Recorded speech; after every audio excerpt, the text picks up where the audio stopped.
నమస్కారం. ఈ మధ్య కాలంలో చాలా మందికి మోకాళ్ళ నొప్పులు రావడం అనేది చాలా సర్వసాధారణం అయిపోయింది. అయితే చలికాలం, వర్షాకాలం ఈ కాలాల్లో నొప్పులు మరింత ఎక్కువగా వస్తున్నాయి. అయితే ఈ నొప్పి తగ్గించుకోవడానికి చాలా మంది పెయిన్ కిల్లర్స్ లేదా సర్జరీ వరకు వెళ్తున్నారు. అయితే సర్జరీ వరకు వెళ్ళాలంటారా ప్రతి ఒక్కరు? అసలు సర్జరీ అవసరం అంటారా?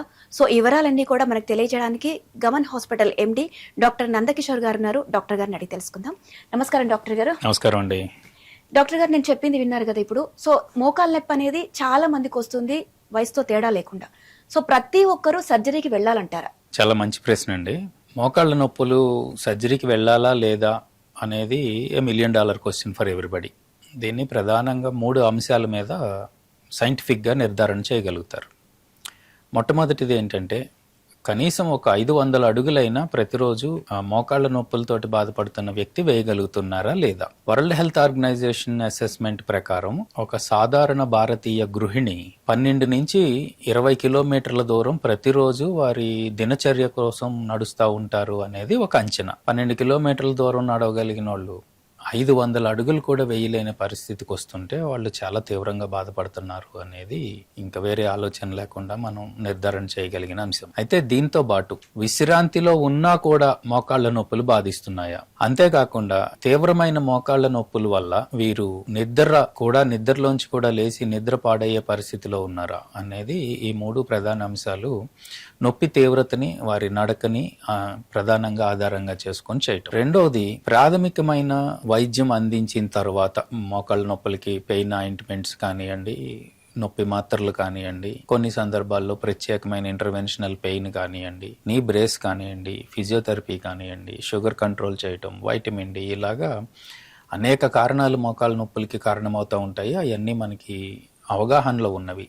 వాటికి సంబంధించి అనుభవజ్ఞ వైద్యుల తేట వైద్యం అందుకున్న 6 నెలల తర్వాత కూడా ఈ నొప్పి తీవ్రత కంటిన్యూస్గా ఉంటే ఖచ్చితంగా అప్పుడు మనము ఎక్స్రే ద్వారా మనం దాన్ని ఒక నిర్ణయం తీసుకోవాల్సి ఉంటుంది. ఎక్స్రేలో ఒక ఎముక మీద రాపిడికి గురవుతున్న స్థితిలో దాన్ని మనము స్టేజ్ 4గా పరిగణించాల్సి ఉంటుందండి. అలాంటి స్టేజ్ 4 ఆర్థరైటిస్ ఉన్న వారికి, డిఫార్మిటీ అంటే మోకాలు వంపు వచ్చేసి ఉన్న వారికి తప్పనిసరి పరిస్థితుల్లో మిగిలిన ముందుగా మనం అనుకున్న కారణాలు కూడా తోడైనట్లయితే వారికి టోటల్ నీ రీప్లేస్మెంట్ చేయించుకోవడం ద్వారా తిరిగి నార్మల్ జీవితాన్ని కొనసాగించడానికి వారికి పూర్తి అవకాశం ఉంటుంది.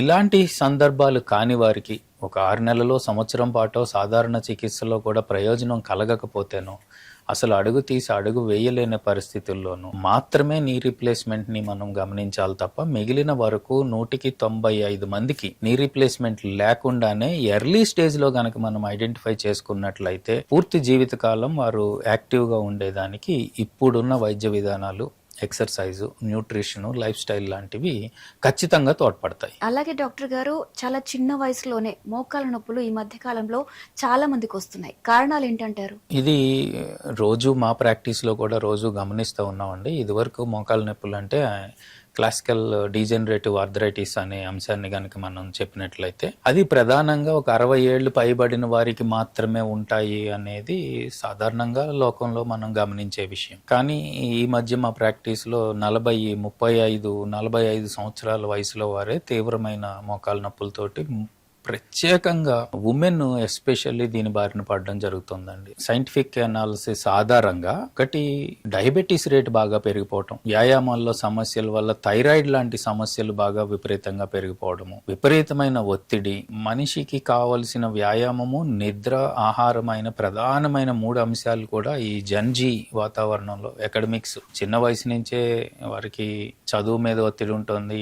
ఎర్లీ ఏజ్ లో జాబ్ వచ్చిన తర్వాత కూడా చాలా మంది, మీరు హైదరాబాద్ లో గమనించినట్లయితే చాలా మంది నైట్ షిఫ్ట్స్ లో ఉండడము, సో బయలుదేరే సమయానికి సరైన ఆహారం లేదు, వారి సర్కాడియన్ రిథం దెబ్బతినిపోవడము, తీవ్రమైన ఒత్తిడితో కూడిన జీవన విధానాలు ఉండడము, వ్యాయామం సరిగా లేకపోవడము, సూర్యుడి వెలుగులో ఖచ్చితమైన వ్యాయామం లేకపోవడము, అంతేకాకుండా పూర్వంలాగా జీవన విధానాల్లో కనీసం ఒక నీటి బిందెను కూడా పట్టుకొని పెట్టాల్సిన అవసరం లేనటువంటి గృహోపకరణాలు ఉన్నాయి, మంచిదే. కానీ సాధారణ జీవన విధానంలో ఉండే వ్యాయామం కానీ, ఎక్సర్సైజ్ కానీ, వెయిట్ లిఫ్టింగ్ కానీ లేకపోవడం అనేవి నాకు సంబంధించినంత వరకు ప్రధాన కారణాలుగా ఉన్నాయండి. మెడికల్ గా చూసుకున్నట్లయితే వీరందరికీ చాలా తీవ్రమైన వైటమిన్ డి లోపం ఒకటి కనిపిస్తా ఉంది. బోన్ స్ట్రెంగ్త్ సరిగా బిల్డ్ అవ్వకపోవడం అనేది ఒకటి ఉంటుంది. దీనితో పాటుగా ఏదైనా చిన్న చిన్న గాయాలైనా దాన్ని పూర్తి స్థాయిలో అశ్రద్ధ చేయటము, ఎర్లీ స్టేజ్ లో ఐడెంటిఫై చేయకపోవటము, వారి బాడీ మాస్ ఇండెక్స్ మీద సరైన శ్రద్ధ పెట్టకపోవటము, పైగా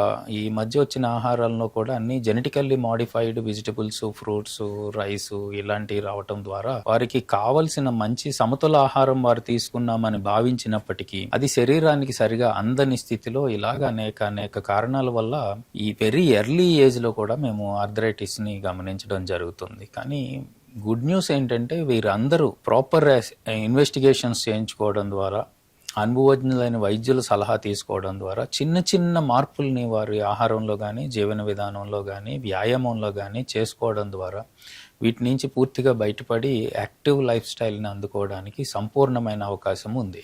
అలాగే డాక్టర్ గారు, మోకాల నొప్పులనే కాదు, బ్యాక్ పెయిన్ కూడా ఈ మధ్య కాలంలో చాలా మందికి వస్తుంది. అలా చూసుకున్నట్లయితే వర్క్ చేసే టైంలో, అంటే కూర్చొని వర్క్ చేసే వాళ్ళకి చాలా మందికి కూడా బ్యాక్ పెయిన్ వస్తుంది. సో దీనికి ఎలాంటి ట్రీట్మెంట్ ఉంది మీ దగ్గర? మేడం, మనము కొంచెం లోతుగా గమనించినట్లయితే మానవ శరీర నిర్మాణంలో వెన్నుముక పాత్ర అద్భుతమైన పాత్ర ఉంది. ఈ వెన్నుముకలో 33 పూసలు ఉంటాయి. అది ప్రత్యేకమైన ఎస్ అనే షేప్లో అది ఉంటుంది. అది ప్రధానంగా మనకి సస్పెన్షన్ మెకానిజంగా ఉపయోగపడుతుంది. కండరాలన్నిటికీ మనకి రక్షణ వలయంగా ఉంటుంది. కండరాల పనితీరుకి సహకరించే విధంగా ఉంటుంది.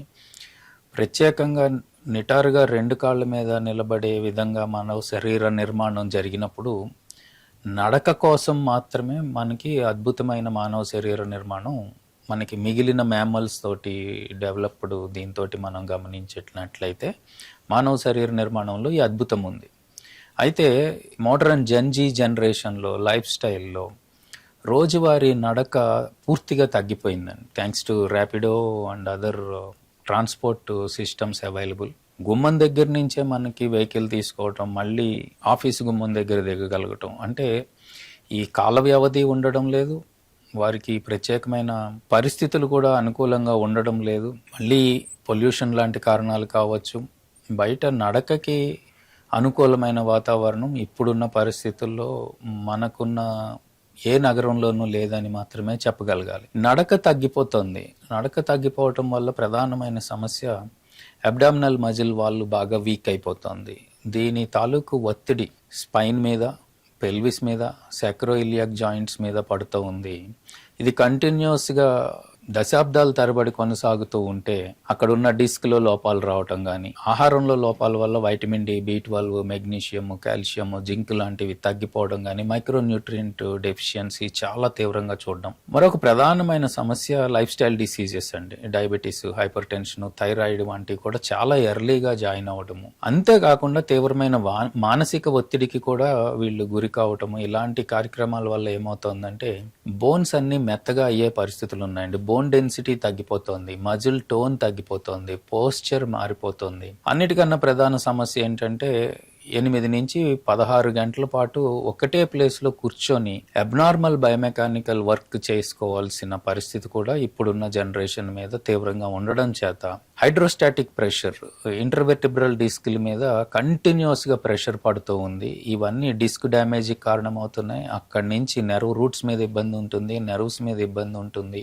బోన్స్ కూడా బరువు మొయ్యలేని పరిస్థితుల్లో ఉన్నాయి. ఈ అన్ని కారణాల వల్ల మజిల్స్ మీద తీవ్రమైన ఒత్తిడి, మజిల్ స్టిఫ్ అయిపోవడము, జాయింట్స్ మూవ్మెంట్ తగ్గిపోవడము, నార్మల్ రేంజ్కి అది వెళ్ళలేని పరిస్థితుల్లో చాలా తీవ్రమైన non specific lower back pain అంటామండి, దీనికి ఎక్కువగా గురి కాబడుతున్నారు. అయితే ఇందులో ఒక్క సంతోషకరమైన అంశం ఏంటంటే చాలా సివియర్ నాన్ స్పెసిఫిక్ లో బ్యాక్ పెయిన్ ఉన్నప్పటికీ నెర్వ్ డ్యామేజ్ తోటి వస్తున్న పేషెంట్స్ సంఖ్య మాత్రం తక్కువగా ఉంది. ఇది ఒక్కటి మనం సంతోషించాల్సిన అంశం. అందుచేత దీన్ని ఎర్లీ స్టేజ్ లోనే మనం గుర్తించి దానికి తగ్గ చిన్న చిన్న మార్పులు చేసుకుని, వ్యాయామం సరిగా చేసుకుని, ప్రాపర్ మజిల్ స్ట్రెచెస్ చేసుకుని, కోర్ స్ట్రెంగ్థనింగ్ కనుక పెంచుకుంటే డస్క్ జాబ్ చేసే వ్యక్తులందరూ కూడా చాలా హుషారుగా ఉంటారు. వారి కోసం ప్రత్యేకంగా నేను ఇచ్చే 3 ప్రధానమైన సూచనలు ఏమంటే, మీరు చైర్లో కూర్చుని 8-10 గంటలు పని చేయాల్సి ఉన్నా సరే ఖచ్చితంగా ఒక 45 నిమిషాలకు ఒక్కసారైనా చైర్లోంచి లెగిసి ఒక 4-5 నిమిషాల పాటు మీ చైర్ చుట్టూనే 4-5 అడుగులేయడం, లేదా టోస్ మీద నిలబడి మజిల్స్ని స్ట్రెచ్ చేసుకునే ప్రయత్నం చేయటము, 2 గంటలకు ఒక్కసారైనా ఒక గ్లాసు వాటర్ తాగి రావటము, మీ పక్కనే ఉన్న గ్లాస్ కాకుండా కొంచెం ఒక 15-20 అడుగుల దూరంలో వెళ్ళి అక్కడ ఉన్న నీరు నింపుకొని ఒక గ్లాసులో నీళ్లు తాగి మళ్ళీ తిరిగి వచ్చి కూర్చోవడము, 3-4 గంటలకు ఒక్కసారైనా సరే చల్లటి నీటితోటి కళ్ళను కడుక్కొని మెడ చుట్టూ ఉన్న కండరాల మీద ఒత్తిడి తగ్గించుకోవడం లాంటివి ఆఫీసులో చేయగలిగినవి అయితే, బస్సులో కానీ ట్రాన్స్పోర్ట్లో కానీ వెళ్ళగలిగిన వారు మీ ఆఫీస్కి కనీసం 15 నిమిషాల దూరంలోనే దిగిపోయి ఈ 15 నిమిషాల పాటైనా వాతావరణం అనుకూలంగా ఉన్నప్పుడు, పొల్యూషన్ లేనప్పుడు, నడకకి అనుకూలమైన ప్రాంతాలను మీరు ఎంచుకొని కనీసం ఉదయం సాయంత్రం కనీసం 15 నిమిషాల పాటైనా మినిమం నడక ఉండేదానికి ప్రయత్నం చేస్తే దీనివల్ల మనకి రెగ్యులర్ బ్లడ్ సర్క్యులేషన్ ఇంప్రూవ్ అవుతుందండి. ఫ్లూయిడ్ సప్లై ఉంటుంది. బోన్స్ మజిల్స్ లోడ్ తీసుకోవడానికి అలవాటు పడి ఉంటాయి. కంటిన్యూస్ లోడ్ ఇవ్వడం వల్ల ఆ బోన్స్ అన్ని బలంగా ఉండేదానికి అవకాశం ఉంది. మీరందరూ కూడా చాలా యాక్టివ్ లైఫ్ స్టైల్ని ఎంజాయ్ చేయొచ్చు. దీనితో పాటు కనీసం 2-3 గంటల పాటైనా వారాంతాల్లోనైనా మీకు నచ్చినటువంటి స్పోర్ట్ ఏదైనా సెలెక్ట్ చేసుకుని సన్లైట్లో ఆడడం అనేది కనుక ప్రయత్నం చేయగలిగినట్లయితే సైక్లింగ్ చేయొచ్చు, రన్నింగ్ చేయొచ్చు, అవకాశం ఉన్న వారికి స్విమ్మింగ్ చేయొచ్చు. అన్నిటికన్నా ఉత్తమమైంది ఈ స్లో జాగింగ్ లాంటివి చేయొచ్చు. ఇలాంటి కనీసం వారం మొత్తంలో 4-6 గంటల పాటు వ్యాయామాన్ని గనక మనము మినిమం గోల్గా పెట్టుకోగలిగితే they will have phenomenal bone health and they will enjoy their active lifestyle. అయితే డాక్టర్ గారు, ఈ పెయిన్స్ తగ్గించుకోవడానికి చాలా మంది పెయిన్ మేనేజ్మెంట్ ప్రయత్నాలు చేస్తున్నారు. సో అసలు పెయిన్ మేనేజ్మెంట్ అంటే ఏంటి? దీనివల్ల నిజంగా ప్రయోజనం ఉంటుందంటారా? ఇంటర్వెన్షనల్ పెయిన్ మేనేజ్మెంట్ అనేదండి కార్డియాలజీ, పల్మనాలజీ లాగానే ప్రత్యేకంగా అభివృద్ధి చెందిన పూర్తి స్థాయి విభాగం వైద్య శాస్త్రంలో అధునాతనంగా వచ్చింది. ఉదాహరణకు ఆర్థోపెడిక్స్ లాంటి విభాగాన్ని మనం తీసుకున్నట్టయితే సుమారుగా 200-300 సంవత్సరాల చరిత్ర ఆర్థోపెడిక్స్కి ఉంటే, అన్నిటికన్నా యంగ్ బేబీ కింద ఇంటర్వెన్షనల్ పెయిన్ని ఈ మధ్య కాలంలోనే అభివృద్ధి చెందిన దిశగా మనం దాన్ని గమనించవచ్చండి. సాధారణంగా పెయిన్ మేనేజ్మెంట్కి మనకి 3 రకాల విధానాలు ఉంటాయి. నాన్ ఇంటర్వెన్షనల్ పెయిన్ మేనేజ్మెంట్ అంటామండి. ఆయింట్మెంట్ రాసుకోవడం కానీ, ఐస్ ప్యాక్ పెట్టుకోవడం కానీ, ఫిజియోథెరపీ చేయడం కానీ, అల్ట్రాసౌండ్ థెరపీ లాంటివి చేసుకోవడం ద్వారా కానీ, రకరకాల మిగిలిన ఆయుర్వేద విభాగాల్లో ఉన్న తీరు కానీ, ఇలాంటివన్నీ కూడా నాన్ ఇంటర్వెన్షనల్ పెయిన్ మేనేజ్మెంట్ కింద వస్తాయండి. దీంతో పాటు పెయిన్ కిల్లర్స్ తీసుకోవడం కూడా ఇందులో విభాగంగానే వస్తుంది. రెండోది completely opposite, surgical correction are surgical management for pain management. అయితే చాలా మందిలో పెయిన్ కిల్లర్స్ వల్ల కానీ, కన్జర్వేటివ్ మేనేజ్మెంట్ కానీ వారికి పూర్తి స్థాయి పెయిన్ రిలీఫ్ ఇవ్వని పక్షంలో సర్జరీ అనేది అవసరం లేదు కానీ పెయిన్ ఒక్కటే ఇబ్బంది పెడుతుంది అన్న వారికి ఇంటర్వెన్షనల్ పెయిన్ మేనేజ్మెంట్ అనేది ఒక గొప్ప వరంగా మనం చెప్పచ్చండి. ఇది నాన్ సర్జికల్ ఇంటర్వెన్షనల్ పెయిన్. చాలా సందర్భాల్లో చిన్న సూది ద్వారా ఆ నొప్పిని తగ్గించేదానికి అక్కడున్న నెర్వ్ మన ఫైర్ అలారం లాంటిదండి. అక్కడ ఫైర్ కానీ స్మోక్ కానీ లేకపోయినా కూడా అబ్నార్మల్గా అలారం మోగుతున్న సందర్భాల్లో మనం ఎలాగైతే దాన్ని స్విచ్ ఆఫ్ చేసి ఉంచేదానికి ప్రయత్నం చేస్తామో, అలాగే అబ్నార్మల్గా ఫైర్ అవుతున్న నెర్వ్ని కొంతకాలం పాటు టెంపరీగా నెర్వ్ ఫైరింగ్ లేకుండా ఆపేదాన్ని రేడియో ఫ్రీక్వెన్సీ అబ్లేషన్ అంటామండి. అలాంటి ప్రక్రియ ద్వారా భరించలేని నొప్పిలో ఉన్న వారికి సర్జరీ లేకుండానే మనం మేనేజ్ చేయడానికి అవకాశం ఉంటుందండి. ఇది మస్కులోస్కెల్టల్ పెయిన్ అంటే మోకాళ్ళ నొప్పులు, మెడ నొప్పులు, భుజాల నొప్పులు దీంట్లో ఉంటాయి.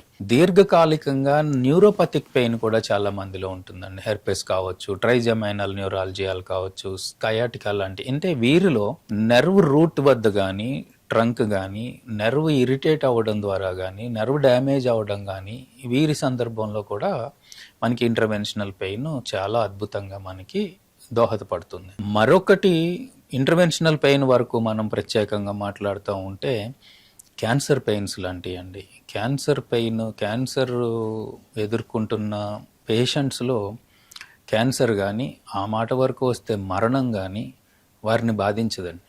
వారిని ఎక్కువగా బాధ పెట్టేది పెయిన్, క్యాన్సర్ పెయిన్. అది రకరకాల కీమోథెరపీల వల్ల కావచ్చండి, ఇంజెక్షన్స్ వల్ల కావచ్చు, పిన్ ప్రిక్స్ కావచ్చు, సర్జరీలు కావచ్చు, అనేక రకాల కారణాల వల్ల వాళ్ళందరికీ తీవ్రమైన ఆందోళనని, బాధని కలిగించేది క్యాన్సర్ పెయిన్. అనేక కారణాలకు వస్తుందండి. పెథలాజికల్ ఫ్రాక్చర్స్ ఉంటాయి, టిష్యూ డ్యామేజ్ అనేక రకాలుగా ఉంటుంది. వీరికి అద్భుతమైన వరం ఇంటర్వెన్షనల్ పెయిన్. అందులో సీలియాక్ ప్లెక్సస్ బ్లాక్ అనేది చేస్తున్నారండి. అది మాకు సంతోషం ఏంటంటే ఇప్పుడు హైదరాబాద్ లాంటి మన నగరంలో కూడా అది అందరికీ అందుబాటులోకి వచ్చింది. చాలా వరకు అది ఒక వరంగా మనం దాన్ని గమనించుకోవచ్చు. అయితే ఎక్కువ మందిలో సహజంగా ఉండేది దీర్ఘకాలికమైన నడుము నొప్పి, వెన్ను నొప్పి, మెడకి సంబంధించిన సమస్యలు, shoulder pains.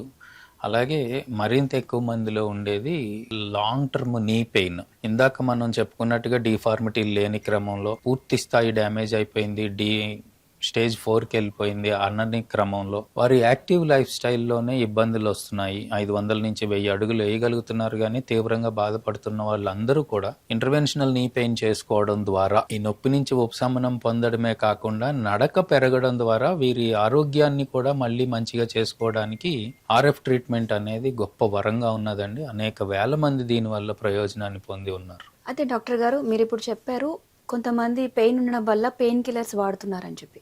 So pain killers వాడడం వల్ల నొప్పి శాశ్వతంగా తగ్గుతుందా, లేదంటే అప్పటి వరకు ఉపశమనం ఇస్తుందా అంటారా? దీనివల్ల సైడ్ ఎఫెక్ట్స్ కూడా ఏమైనా ఉన్నాయంటారా? చాలా మంచి ప్రశ్న అడిగారమ్మా. మన శరీరంలోనే నొప్పి అనేది ఒక మంచి సైన్ కింద మనం గమనించాలి. Pain is a good sign అండి. పెయిన్ ఏమవుతుందంటే మన శరీరంలో ఎక్కడో ఒక చోట గాయమైంది, డ్యామేజ్ అయింది, టిష్యూ ఇంజరీ అయింది అనేది మనకి సూచన. దాని ద్వారా ఏమవుతుందంటే న్యాచురల్గానే అక్కడున్న కండరాలు కొంచెం స్టిఫ్ అయిపోవడము, మూమెంట్ తగ్గించుకోవడానికి ప్రయత్నం చేయటము, మనం అలర్ట్గా ఉండడానికి దాని మీద మరింత ఒత్తిడి, ఆ జాయింట్ మీద కానీ ఆ మజిల్ మీద కానీ మరింత ఒత్తిడి పడకుండా మనం ప్రికాషన్ తీసుకోవడానికి కానీ ఇది మనకి సాధారణంగా హెల్ప్ చేస్తుంది. ఆ రిపేర్ ప్రాసెస్కి దాటిన తర్వాత కూడా కంటిన్యూస్గా పెయిన్ ఉంటూ ఉంటే దానికోసం అనేక రకాల పెయిన్ కిల్లర్స్ మనకి అవైలబుల్గా ఉన్నాయండి. Non steroidal anti inflammatory drugs అంటారు, అది మొదటి లెవెల్లో ఉంటున్నాయి. రెండోది సెంట్రల్ యాక్టింగ్ డ్రగ్స్ అంటారు, ట్రెమడాల్ లాంటి మెడికేషన్ ఉంటుంది. దానిపైన కొన్ని సందర్భాల్లో కొంత లో డోసు స్టెరాయిడ్స్ కూడా వాడుతూ ఉంటారు.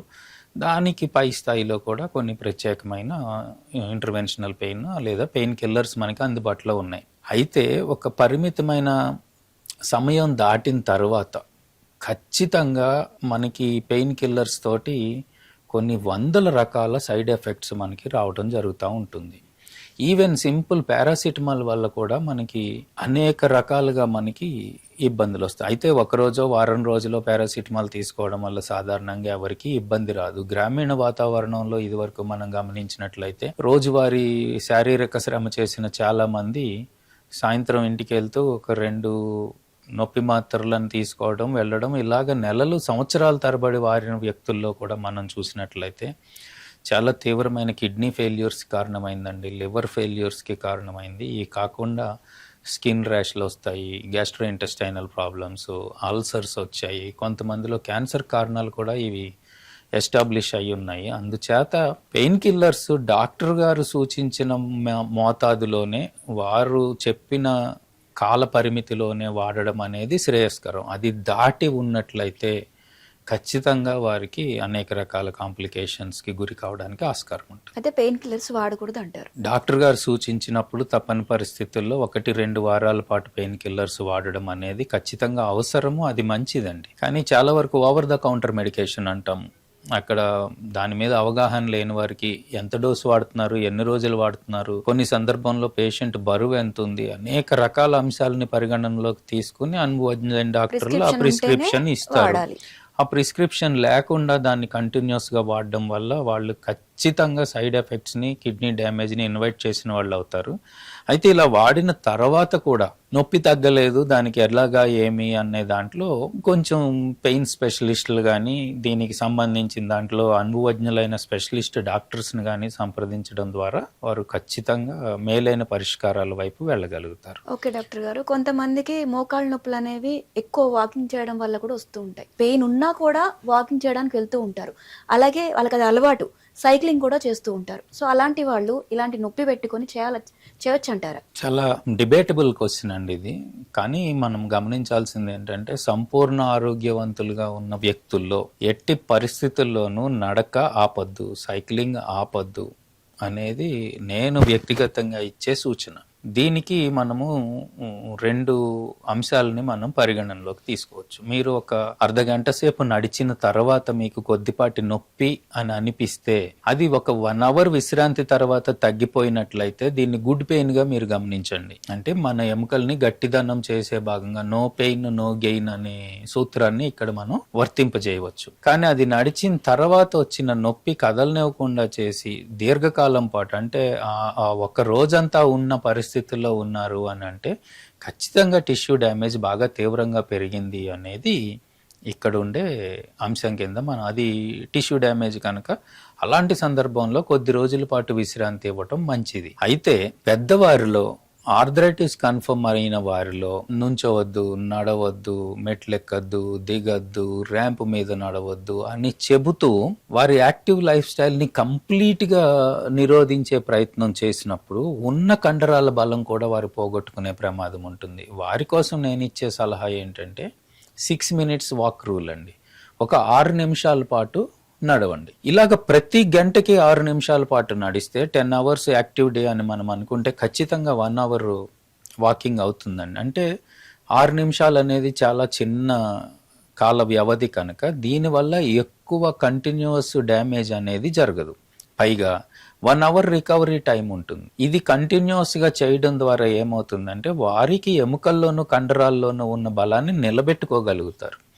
ఇది కూడా కష్టమవుతోంది, then they definitely need a specialist opinion and look into it. అంతేగాని సర్జరీ కూడా మనం నీ రీప్లేస్మెంట్ కూడా ఎందుకు చేస్తున్నారండి? నొప్పి కోసం కాదు, వాళ్ళు తిరిగి నడవాలి. ఎప్పుడైతే నడక తగ్గిపోయిందో ఆరోగ్యం పాడైంది అన్నది గుర్తు. సర్జరీ ముందు కానీ సర్జరీ తర్వాత కూడా పూర్తి స్థాయిలో నడిచి వారి పనులు వారు చేసుకోలేదంటే సర్జరీ నుంచి మనం ఆశించిన ప్రయోజనాలు పొందలేదు అనేది ఇంకా నిర్వివిధాంశం. అందుచేత నేను చెప్పేది ఏంటంటే నడక ఆపద్దు. దానికి సింపుల్ పెయిన్ మేనేజ్మెంట్ సరిపోయిందా? సంతోషం. ఇంటర్వెన్షనల్ పెయిన్ కావాలా? చేయండి. తప్పని పరిస్థితుల్లో నీ రీప్లేస్మెంట్ చేయాల్సి వస్తుందా? చేయండి. కానీ నడక కొనసాగుతూనే ఉండేటట్టు మనం ఖచ్చితంగా చూడాలి. అంటే సర్జరీ అయిన తర్వాత కూడా మనం వాకింగ్ చేయొచ్చు. సర్జరీ చేయడంలో ఉన్న ప్రధానమైన పర్పసే వారికి తిరిగి నార్మల్ లైఫ్ స్టైల్ ఇవ్వడం అండి. అంటే జనరల్ వాకింగ్ కాకుండా ఎర్లీ మార్నింగ్ వాక్ ఖచ్చితంగా చేయాలని చెప్తానండి. ఓకే. అంటే పాశ్చాత్య దేశాల్లో నీ రీప్లేస్మెంట్ తర్వాత బ్యాడ్మింటన్ ఆడతారు, కొంతమంది టెన్నిస్ ఆడతారు.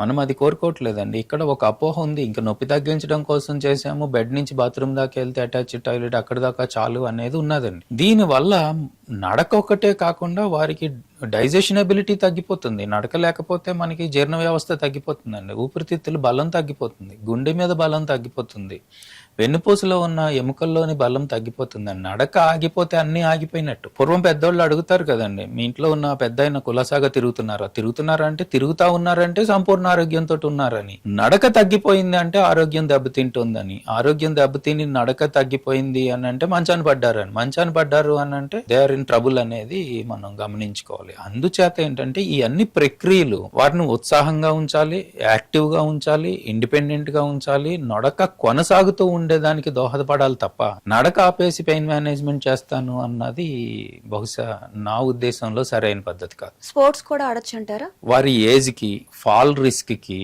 వారికి ఉన్న శక్తి సామర్థ్యాలని మనం కొంచెం పరిగణనలోకి తీసుకుని సేఫ్ ఎన్విరాన్మెంట్ లో గనక ఆడగలిగే స్థితి వారికి ఉంటే ఖచ్చితంగా నేనైతే ప్రోత్సాహం. అంటే అంతకు ముందు ప్రాక్టీస్ చేసిన వాళ్ళు నీ సర్జరీ తర్వాత కూడా స్పోర్ట్స్ ఆడొచ్చు అంటారా? నేనైతే ఖచ్చితంగా ఎంకరేజ్ చేస్తానండి. కాకపోతే ఏంటంటే దానికి చేసే ముందు ఆ రిఫ్లెక్సెస్ అన్ని వెనక్కి వచ్చినాయా లేవా, సర్జరీకి నడకకి మళ్ళీ రిక్రియేషనల్ స్పోర్ట్ అనుకుందాం అండి, ఆ స్పోర్ట్కి వెళ్లే ముందు వాళ్ళకి కావాల్సిన sporting reflexes, skills, balance, coordination, proprioception ఇవన్నీ ఖచ్చితంగా వచ్చినాయి. ఎండ్యూరెన్స్ ఉందా లేదా, కార్డియోపల్మనరీ ఎబిలిటీ కోఆపరేట్ చేస్తుందా లేదా అని జనరల్గా అథ్లెట్ని మనం అయితే మేజర్ టోర్నమెంట్స్లో మనం ఫిట్నెస్ టెస్ట్ ఎలా చేస్తామో అలాగే వీరికి కూడా కొన్ని స్టాండర్డ్ ప్రోటోకాల్స్ ఉన్నాయండి. వాటిలో చిన్న జాగ్రత్తలు తీసుకొని, ప్రికాషన్స్ తీసుకొని వాటి బయట వారు ఉంటే వారిని ఖచ్చితంగా ఎంకరేజ్ చేయొచ్చండి. Active lifestyle will give them happiness and longevity. So that is what we all are focusing.